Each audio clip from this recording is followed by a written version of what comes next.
I've played Monster Hunter Wilds for over 100 hours, and that's thanks to Capcom for providing me an early access review copy, and this game is fantastic. And I'm going to show you in this video why this game is probably the best Monster Hunter I've ever played and why it's for everyone, because I'm somebody who has played Monster Hunter games in the past but couldn't really even get past 4 hours because I always found it really overwhelming, and I think this game truly makes Monster Hunter welcoming for everyone. Let's get into it. Let's talk about the visuals and the world design. It is absolutely a breathtaking open world experience that completely feels alive and reactive. There are base camps, to villages, to monsters fighting each other, and even smaller monsters constantly getting attacked by bigger monsters, and the giant monsters fighting each other at all times. It really feels like a complete ecosystem. In the game, there are barely any loading zones. I mean, you can go right from the Windward Plains and walk right into the Scarlet Forest without any loading screens, and from the Scarlet Forest right into the burning hot oil well basin. It's beautiful and seamless, and if for some reason there is a loading screen, for example, if you have to fast travel all the way back to a camp, the loading screens go by pretty quick. And there's so much to explore in each location. I mean, the maps are literally layered from a bottom floor to a middle floor to a top floor. Depending on where you are, you could enter secret caves. You can find little areas of water that your character can go dive into. There's a lot to explore on the map, and it feels really rewarding when you're able to find these things. Not only that, but the maps go through complete weather changes. I mean, you start off in something known as a fallow, where it feels all dry and it feels a little bit gloomy. And then you have something known as an inclemency, where you're going to have these crazy storms in different regions. In the Windward Plains, you get thunderstorms, and in the Scarlet Forest, you're getting this complete like typhoon-like weather happening there. But after that's resolved, you end up with these beautiful plenty seasons where it looks lush, it looks like everything's growing nicely in the plains. And in the Scarlet Forest, my goodness, the red waters turn beautiful blue. The environments changing like that make it feel so nice. Let's talk about the combat and monster encounters. Now, the combat loop is pretty straightforward when it comes to Monster Hunter games. You hunt monsters, you absolutely annihilate them, or you can choose to catch them to farm parts that you'll use to later create weapons and stronger armor. And the combat to do that feels completely great. Now, here's what's really great about this game. You're able to attack monsters and enter something that this game has introduced as a focus mode. This means you're not just aimlessly swinging, but you're able to actually lock onto monsters with this mechanic, and you can see glowing wounds on them, which you can attack by performing something known as a focus strike while in that mode, and it'll drop monster pieces, which gives you a goal during the fight to knock out as many pieces as you can by using those focus strikes. Not only that, but the game varies a lot. Different monsters will drop various parts depending on where you do damage. And mastering all these and memorizing how to take down each specific monster starts to become more rewarding the more that you do it. Not only that, but there is actually a mounting system in the game where you can jump on top of this monster after performing aerial attacks, and you feel like a complete badass while doing this. I mean, you can wound the monster in multiple spots, but you get to perform something known as a weapon finisher, where your character just straight up looks like an absolute anime character slicing up the monster, falling down, and then the monster just crumbles behind you. It's extremely fun, and you want to do this every time because, I mean, there's just so many cool ways to take down monsters. Now, this game also has offset attacks and power clashes that make the fighting feel completely cinematic. And even adding more to the combat, the entire environment is free for you to use. What I mean by that is you can trigger things known as paratoads that paralyze monsters, you can grab vines from trees that trap monsters, and there's just so many more possibilities that you can do. The environment is one of the most amazing things. On top of the already well-built combat, environment makes the game feel even more alive. Use it to your advantage when playing this game.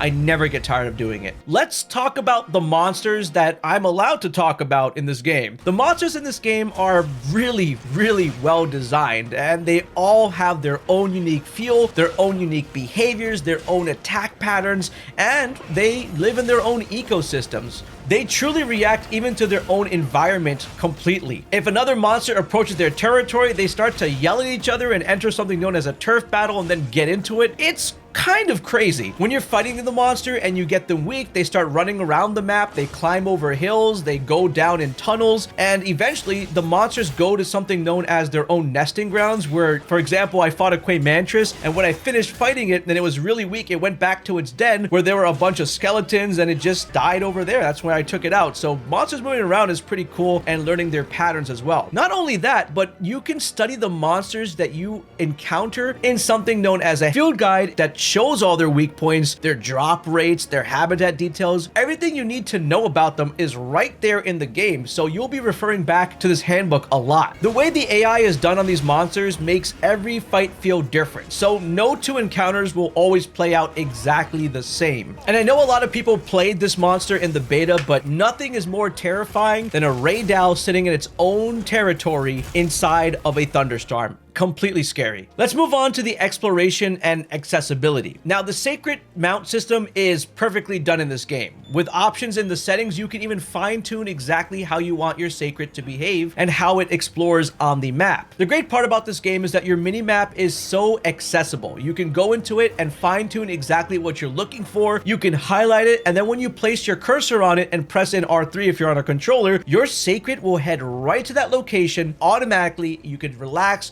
and save your hand energy for when you're actually fighting the monster, and it gives you a nice break before your next hunt. The hook slinger is also an amazing device that they give you that allows you to grab items while you're riding your sacred. You could use it to interact with the environment, and you could use it to shoot slinger ammo at the monsters to do some damage. Now, the sacred's amazing because you can carry 2 weapons in this game, which you can switch on your sacred mount. Not only that, but when you're in trouble or in any situations, Alma is going to fill up a pouch that you can also access on your sacred, so you'll get things like potions and other goodies. It's just so accessible, and you never really run into too much issues. One of the big things is being able to open up your map and easily fast travel to locations seamlessly. You can go from your main base camp to another pop-up camp you set up all the way across the map, or teleport to a village where you'll interact with some traders and other fun people there. The field guide is one of the most fantastic tools in the game, and it gives you a ton of details on not only the large monsters, but any small monsters that you encounter, endemic life, which is anything that's roaming around, and even fish. Even fish. It shows all the drop rates, materials, and what they have to offer. And like I said, I always find myself referencing this while I'm playing the game, which is something I don't usually like doing when it comes to reading in games, but it's essential as a professional hunter. Let's talk about customization, because this game blows my mind with how many customization options exist, and Monster Hunter Wilds does an amazing job at it. I mean, first off, you can customize your sacred once you reach a certain part of the story. I made my sacred look like a familiar creature from another game franchise. If you know what it is, you know. You can customize loadouts for your armor, and you can easily just select that loadout and switch to it, and you'll be doing this all the time. Loadouts for gathering, loadouts for hunting, loadouts for specific monsters. It's just so convenient. Not only that, but you have loadouts for your trusty Palico, which is also something that you should be having loadouts for, because your Palico is doing amazing things for you, like healing and also fighting in combat. They also have loadouts for the type of foods that you eat. You can customize your own item wheels to put your own items into, or whatever you want. Even you can craft on the go. There's crazy things, and you could label them all and put your own names. The game is just so full of customization, it's gonna blow your mind. Now, I did talk about how other Monster Hunter games were complicated, but this game, and while not everything is explained at the start of the game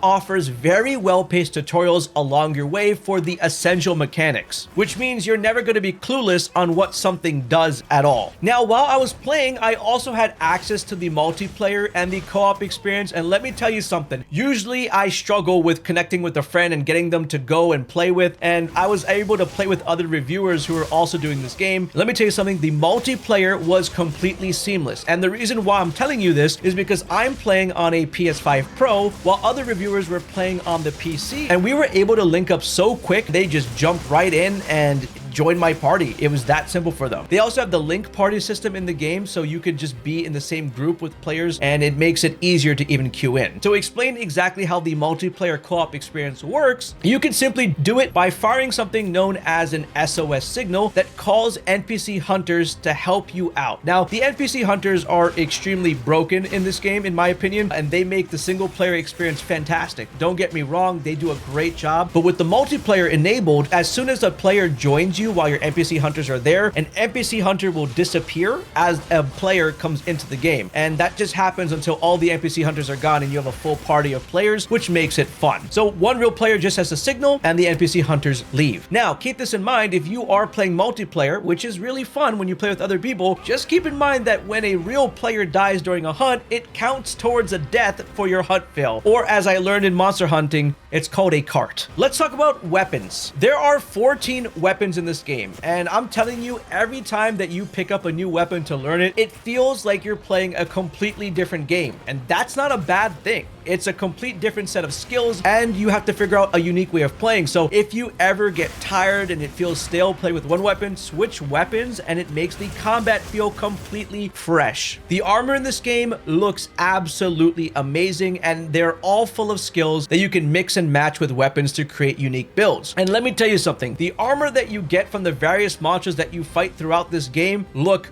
great. I mean, usually games like to repeat how certain armor looks or give it a different upgrade or different color, but each monster giving you unique gear feels really nice. I mean, take a look at this Rumpopolo armor. Like, what? You look like a plague doctor. This is insane. Or this Archajon armor. You look like a complete warrior. These are insane armors. So, big A+ for every armor piece looking unique and visually impressive. Not only that, but Monster Hunter Wilds also gives you full control over their look with layered armor. This will allow you to change your appearance without sacrificing stats. So you can glam up in this game. And this is going to be great for players who want style without compromising power. Because let's be honest, everyone wearing the most powerful gear in a game and looking the same is a little boring. Let's talk about the story, and trust me, no spoilers here. The story was pretty awesome and straightforward, filled with action, always putting me up against monsters non-stop. I mean, what do you expect? You're exploring the Forbidden Lands and you have to solve the big mystery about what's happening in the world. And the only way to uncover this mystery is by fighting the next monster and the next monster, and until you'll play the game and find out. The characters in this game are memorable. I always look forward to going to Gemma to craft my gear. I don't get tired of the animation that plays every time she does it. Alma is a character that you grow with because she's always joining you on every single quest and traveling with you. And there are a ton of other characters that you will encounter in the game, but I'll let you discover them for yourself. However, my favorite character is going to be my Palico, because they're always hanging out with you in combat, healing you, leveling up, distracting monsters, and they're just being the best battle companion. The game is going to completely pull you in. Seriously, you'll find yourself staring just at the landscape. You'll probably be entering photo mode just to capture really cool shots, or chilling in your tent with your Palico and listening to fantastic music. Overall, the gameplay, exploration, combat, and the upgrade grind completely keeps you engaged. There are a ton of surprises that I wasn't expecting at all as I played, so you're gonna enjoy that a lot. This game is gonna be perfect for veterans who love the franchise, players who enjoy immersive open world games, those who were intimidated by monster hunters in the past. You can now come and play this game without worrying about any of the stuff that used to scare you, and especially newcomers who want to experience Monster Hunter for the first time. With over 100 hours in this game and 3 save files created, I can confidently recommend this game as a must buy, and I'm literally going back to playing this game after making this review.